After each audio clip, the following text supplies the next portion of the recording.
Revelation 3400. From the 10th of January 1945. Occasion of great need. Last resort. Large is the number of those who have no living connection with God, who do not regard Him as Father, brother and friend, to whom God cannot be close because they distance themselves from Him, because through their way of life they have lost faith in a God who is and remains deeply connected with what He created out of His love.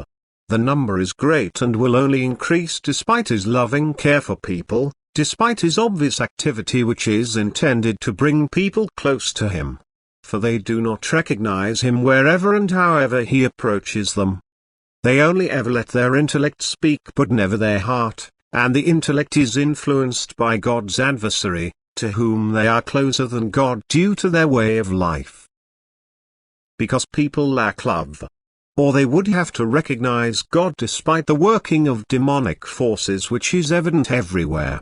Without their own activity of love, God remains alien to people, because eternal love can only be recognized through love. And without loving activity there is also no connection with God, He cannot be felt, and therefore it is also difficult to believe in Him for those people who live without love. Yet the spark of love glows in every person's heart and can be ignited.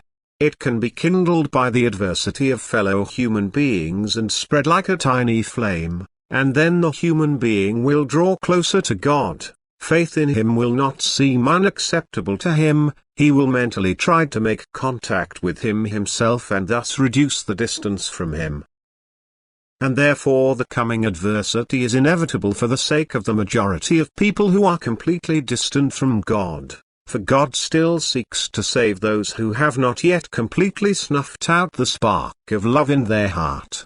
Even if there are only a few, these few will have escaped eternal ruin. However, the whole of humanity will have to go through the time of adversity because every human being will be offered the last opportunity to be one of those who will be saved. God once again brings Himself close to all people in the great adversity. All people can call upon Him, thus establish contact with Him, and He wants to helpfully assist all people like a father who wants to rescue his children from greatest adversity. God's love and mercy leaves no means untried. He courts every soul, the flow of His grace pours onto the whole of humanity, everywhere He guides His word, and everywhere He seeks to make hearts receptive to it through suffering, everywhere He seeks to kindle love in people through suffering. He constantly gets in people's way Himself, He knocks at their hearts, desiring entrance, He reminds people of Himself. He admonishes and warns them through His messengers on earth. He directs their thoughts into the spiritual kingdom. Yet He leaves them freedom of will. He calls them but He does not force them. And His call goes unheard. People do not pay attention to Him, they turn away from Him more and more, they take a path which leads far away from the goal. Only a few walk the narrow path that leads to the goal. And only rarely does anyone from among those follow them. And people hear God's call ever more faintly, the admonisher and warner sounds ever more faintly in them, the conscience that is supposed to be their guide on the path of their life on earth. And more souls go astray and end up in the territory of the one who, in hatred and unkindness, only seeks destruction, who seeks to displace God and drags the souls into ruin. But people do not recognize Him until they are lost, for they are blind in spirit, they are blinded by the false splendor of the world which is His kingdom. They flee the light which shines down on them from the spiritual kingdom and chase after a deceptive light. The pleasures of the world. But the light from the heavens would illuminate for them the path that leads to the goal. They flee it and go after a will-o'-the-wisp, in the darkness of night and never reach their goal. For they live without love and are so far from God that He cannot provide them with His light and His strength.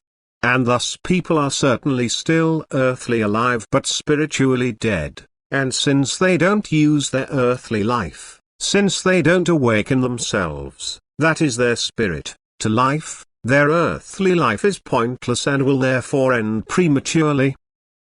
Only a few will truly live, but the majority is spiritually dead and no longer needs the earth, and therefore the latter will be dissolved, that is, reshaped in its external form.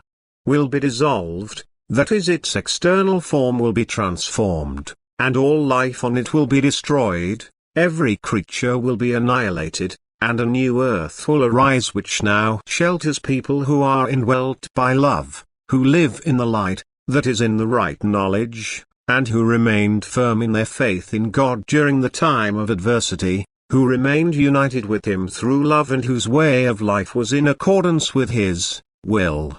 This is the small band of His fighters who stand up for Jesus Christ in front of the whole world, who fight for Him and for their faith and whom He Himself will fetch home into His kingdom in order to shape a paradise for them on the new earth, in order to reward them for the extremely difficult time of struggle before the end with a time of deepest peace and highest bliss. Amen.